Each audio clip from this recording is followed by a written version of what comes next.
Lubhang kinabahala ni Senador Bongo ang mahinang seguridad ng mga pampublikong paaralan sa bansa, pati na ang kakaunting guidance counselors sa mga eskwelahan. Narito ang Politico Update. Pinunaan ni Senator Bongo ang kakulangan pa rin ng mga guidance counselor sa mga pampublikong paaralan. Sa kabila ito ng 2.37 billion pesos na pondong inilaan para sa pag-hire ng Department of Education ng 10,000 School Counselor Associates ngayong taon. Nakasaad ito sa General Appropriations Act ngayong 2026. Pero mistulang naging mabagal ang pagtugon ng DepEd sa ilalim ng pamumuno ni Secretary Sonny Angara. Mayroon lamang humigit kumulang na 4,000 licensed guidance counselors sa buong bansa.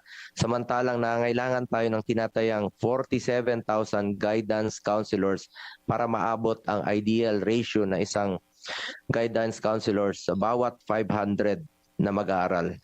Kasama sa pondo ang pagtugon ng DepEd sa mga isyu ng bullying sa eskwelahan, security program at student mental health assessment. Sa ngayon, ayon kay Senator Go, iilan pa lang ang mga public school na may security personnel gayong nangangalahati na ang taong 2026.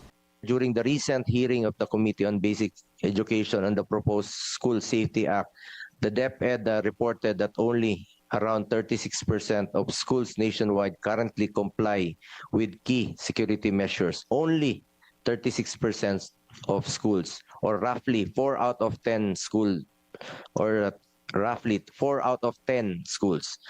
Bukod pa riyan, mas nakakabahala pa niya ang humigit kumulang 40 na child psychiatry sa buong bansa. Kung tutuusin na niya ay may mental health professional crisis na sa bansa ngayon. Hindi lang po ito usapin ng seguridad.